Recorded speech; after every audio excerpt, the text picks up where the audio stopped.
Hello friends, welcome to target online exam. आज हम discuss करेंगे हिंदी पेडागोजी। आप सभी लोग वीडियो को लास्ट तक जरूर देखिएगा। आपके एग्जाम में यहाँ से क्वेश्चन पूछे गए हैं।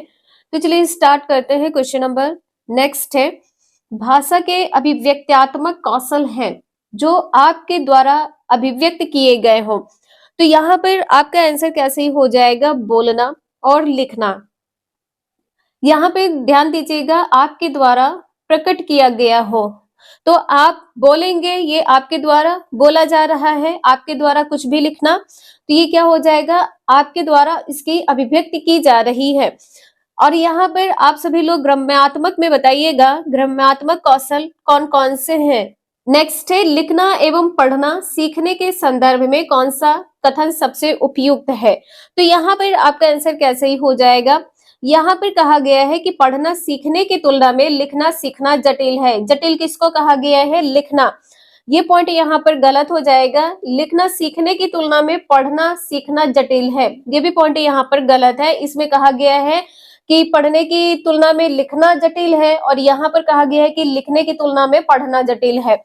दोनों कौशल एक एक करके सीखे जाते हैं, जबकि आप सभी को पता है जो 4 कौशल है LSRW, इसकी बात यहाँ पर की गई है। तो ये आपस में अंतः संबंधित होते हैं। लिखना और पढ़ना सीखना समान रूप से अंतः संबंधित है। डी आंसर यहाँ पर आपका सही है। नेक्स्ट है, उच्च प्राथमिक स्तर पर लेखन क्षमता का आकलन करते समय किस बिंदु को सर्वाधिक महत्व देंगे। लेखन क्षमता की यहाँ पर बात की गई है, तो इसे आप सभी लोग ध्यान रखिएगा। आपका आंसर यहाँ पर क्या सही हो जाएगा, मिश्रित वाक्य संरचना यहाँ पर होगा नहीं। कंपाउंड सेंटेंस की यहाँ पर बात की गई है, 2 वाक्यों को मिलाने की बात की गई है, ये पॉइंट यहाँ पर गलत हो जाएगा। विचारों की मौलिकता, लेखन में आप अपने विचारों को प्रकट करते हैं, आप अपने विचारों के अनुसार लिखते हैं। वर्तनीगत शुद्धता भी यहाँ पर गलत हो जाएगा। तत्सम शब्दावली भी यहाँ पर गलत है। बी आंसर यहाँ पर सही है। यहाँ पर ध्यान रखिएगा, जो लेखन क्षमता है, लेखन क्षमता का प्रयोग क्यों किया जाता है, अभिव्यक्ति के लिए किया जाता है।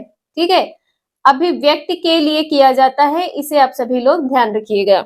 नेक्स्ट है, बालकों को लिखना सिखाने से पहले यह आवश्यक है अक्षर सीखना, कि बच्चे एक एक करके अक्षर सीखे, ये पॉइंट यहाँ पर गलत हो जाएगा। 12 खड़ी सीखना, ये भी यहाँ पर गलत होगा, इसे आप सभी लोग ध्यान दीजिएगा। लेखन संबंधी जिज्ञासा उत्पन्न करना, लिखना सिखाने से पहले यदि कोई बालक सीखने के लिए उत्सुक है, जिज्ञासु है, तो वह जल्दी लिखना सीख जाएगा। क्रियाशील बनाना, ये भी पॉइंट यहाँ पर गलत है, सी आंसर यहाँ पर सही है।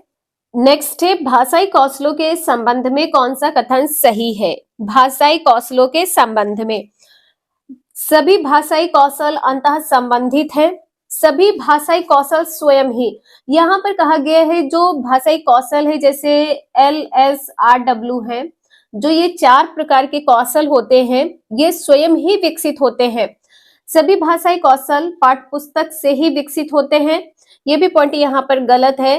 कोई भी भाषाई कौशल अंतः संबंधित नहीं है, जबकि आप सभी को पता है जो ये 4 प्रकार के कौशल होते हैं अंतः संबंधित होते हैं। ए आंसर यहाँ पर सही है। नेक्स्ट है, पहली और दूसरी कक्षा में भाषा शिक्षण के साथ ही कला शिक्षा को समेकित करने का उद्देश्य नहीं है। भाषा शिक्षण की कक्षा है, आप उस कक्षा में कला शिक्षण नहीं दे सकते हैं, तो कला शिक्षण को सम्मिलित करने का उद्देश्य क्या नहीं होना चाहिए।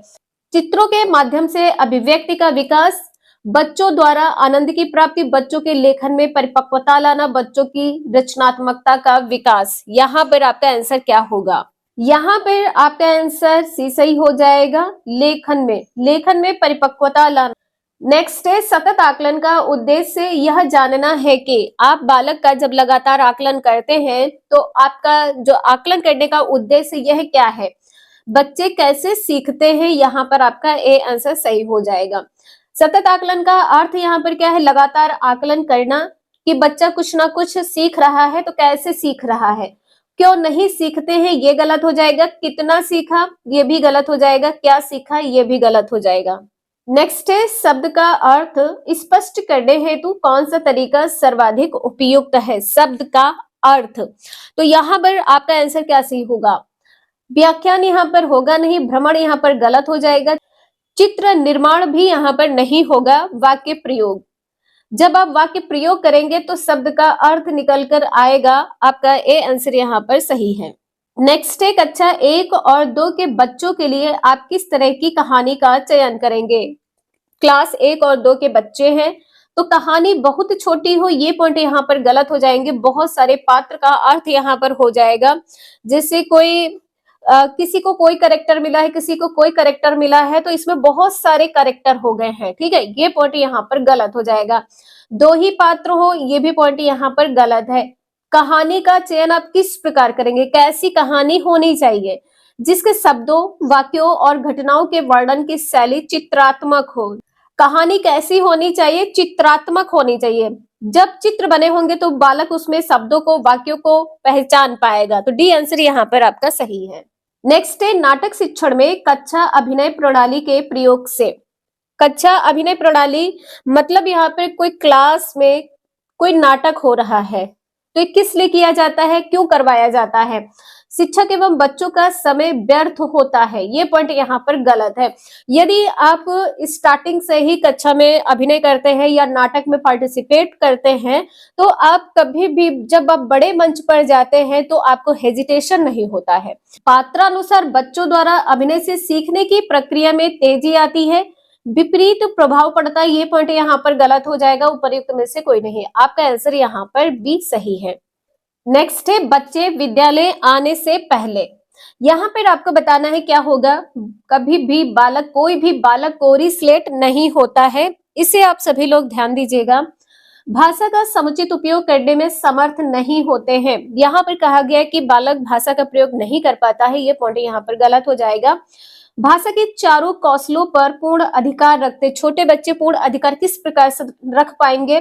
बोलना भी जानते हैं, पढ़ना भी जानते हैं, लिखना भी जानते हैं और सुनना भी जानते हैं, LSRW। इन 4 कौशलों में अपना अधिकार रखते हैं, ये पॉइंट यहाँ पर गलत हो जाएगा। ए आंसर यहाँ पर सही होगा। अपनी भाषा की नियमबद्ध व्यवस्था की व्यवहारिक कुशलता के साथ आते हैं, ए आंसर सही है। नेक्स्ट है प्राथमिक स्तर पर भाषा सिखाने से तात्पर्य है। आप प्राथमिक स्तर पर बालक को भाषा क्यों सिखाते हैं, इसलिए सिखाते हैं कि वैज्ञानिक तथ्य स्पष्ट हो, ये पॉइंट यहाँ पर गलत हो जाएगा। व्याकरण सिखाना, ये भी पॉइंट यहाँ पर गलत हो जाएगा। उच्च स्तरीय साहित्य पढ़ना, ये भी गलत हो जाएगा। प्राथमिक स्तर के बालक है, उच्च स्तरीय साहित्य को किस प्रकार से पढ़ पाएंगे। भाषा का प्रयोग सिखाना, मान लीजिए कोई बालक विद्यालय में आया है और वो इंग्लिश बोलना चाहता है तो आप उसको धीरे धीरे इंग्लिश पढ़ना सिखाएंगे, बोलना सिखाएंगे, इंग्लिश लिखना सिखाएंगे, तो यहाँ पर क्या हो जाएगा, भाषा का प्रयोग सिखाना। नेक्स्ट है भाषा का अस्तित्व एवं विकास देश के बाहर नहीं हो सकता। आप परिवार के बाहर सीखते हैं, आप साहित्य से सीखते हैं, आप विद्यालय से सीखते हैं, लेकिन किसके बाहर नहीं हो सकता, समाज के बाहर नहीं हो सकता है। ठीक है, सी आंसर यहाँ पर सही है। नेक्स्ट है दृष्टि बाधित बच्चों को भाषा सिखाते समय आपको क्या ध्यान रखना है, ये बताना है। दृष्टि बाधित बालक है, देख नहीं सकता है, कभी भी बच्चे को अलग नहीं बैठाना है, इसे ध्यान रखिएगा। उसे किसी विशेष विद्यालय में नहीं भेजना है, तो ये पॉइंट यहाँ पर गलत हो जाएगा। उन्हें विभिन्न भाषिक गतिविधियों में शामिल नहीं करना चाहिए, भाषिक गतिविधियों में शामिल नहीं करना चाहिए, ये पॉइंट यहाँ पर गलत हो जाएगा। दृष्टिबाधित देख नहीं सकता है, सुन सकता है। कम पाठों वाली पाठ्य पुस्तक का निर्माण किया जाना चाहिए, ये भी पॉइंट यहाँ पर गलत है।